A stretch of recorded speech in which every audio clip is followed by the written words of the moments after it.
Can humans see without eyes? It sounds like a question straight out of a comic book, but what if I told you it's a very real phenomenon, one that I've started to experience myself? Welcome to Mysticism Explained, where we look at ancient insights through a modern lens. Today, we're diving deep into the world of non-visual perception. My journey into this started, as many do, with meditation and focused thought.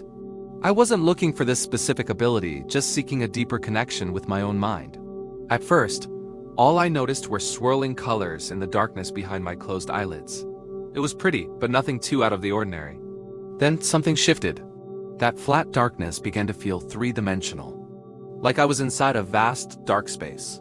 A soft, white light would occasionally pulse at the crown of my head, a sensation both strange and calming.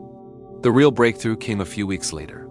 I started noticing crystalline light appearing in my peripheral vision, not with my eyes, but in my mind's eye. It looked like a delicate, shimmering spiderweb, slowly growing and branching out from the edges toward the center of my perception. This eventually formed what I can only describe as a portal-like window in my mind. Right now, I can't see through this portal in full, vivid detail, but I've started to perceive the outlines of objects while completely blindfolded. It's a bizarre sensation. I'll see these quarter-sized spots of light, sometimes at the sides of my vision, sometimes even feeling like they're behind my head. It's through these spots that information seems to come through. Other people who have developed this ability report seeing in full color, and I feel like I'm right on the verge of that myself. So, what can I actually see? When I put on a blackout mask in a familiar room, I can perceive the general outline of the space, where the walls are, the shape of the furniture. The real test came when I started using unknown targets. My friends would hold up playing cards while I was blindfolded, and to their shock and mine, I could correctly identify them. There are limits, of course. Right now, my effective range seems to be about 20 feet. Anything beyond that gets fuzzy and indistinct. What's fascinating is that the clarity of what I perceive has nothing to do with my physical eyes. It doesn't matter if I'm wearing my glasses or not. The mental image is just as sharp, or just as vague. It's as if my brain is rendering a model of external reality using information from a channel that is my optic nerve. It's not sight in the traditional sense, but it is perception.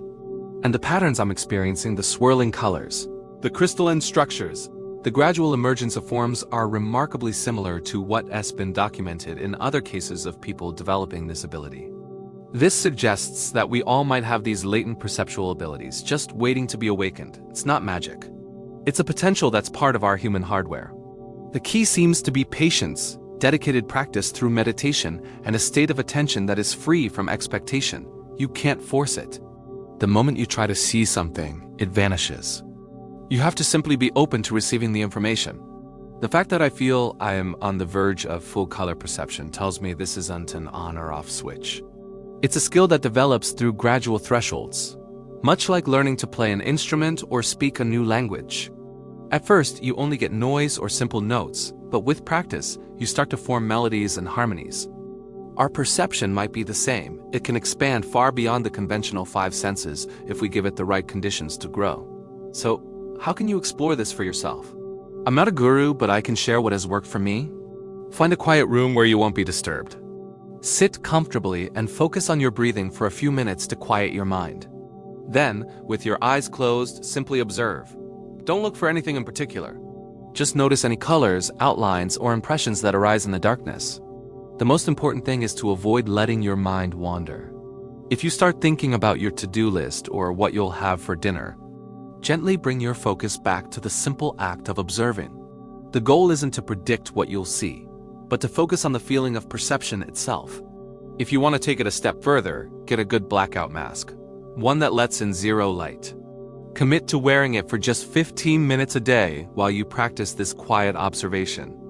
This sensory deprivation helps your brain switch from its reliance on the optic nerves and allows these more subtle, latent channels of perception to emerge.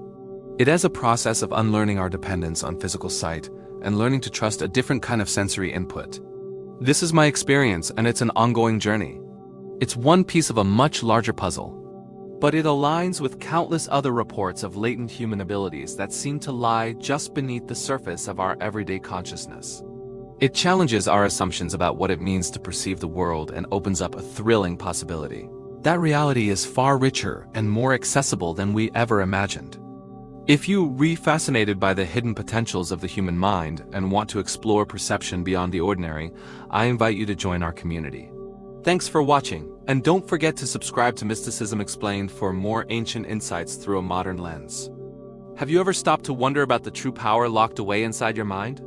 We often go through our days on autopilot, forgetting the incredible universe that exists within each of us.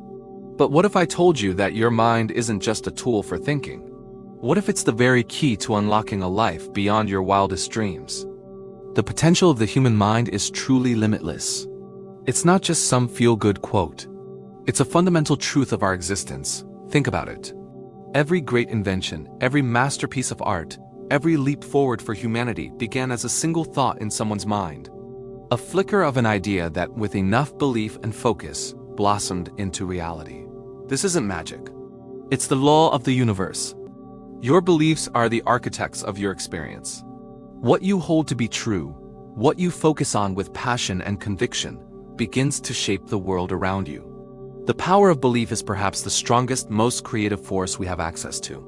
When you truly believe you can achieve something, you subconsciously start to see opportunities you missed before. You find strength you didn't know you had, and you attract the people and resources needed to make it happen. Our thoughts literally create our reality, but it goes even deeper than that. We are not isolated beings. We are intricately connected to the vast, intelligent energy of the universe.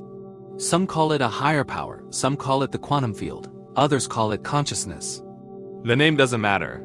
What matters is recognizing that this universal energy flows through you and responds to your thoughts and feelings. Your mind is like a broadcasting tower, sending out signals into the cosmos. The universe, in its infinite wisdom, reflects that energy right back at you. When you start to see yourself as a part of this grand cosmic web, everything changes. You realize that you're not just a drop in the ocean. You are the entire ocean in a drop. We are all one, connected by this invisible thread of consciousness. The success of one is the success of all. The love you give out comes back to you multiplied. So I invite you today to tap into this power. Start paying attention to your thoughts. Nurture the ones that empower you and gently release the ones that hold you back. Believe in your ability to create, to achieve, and to become the person you were always meant to be. The universe is waiting to conspire in your favor. All you have to do is set your mind to it. Thanks for watching. If this resonated with you, don't forget to like, subscribe, and share this message. Let's raise our consciousness together.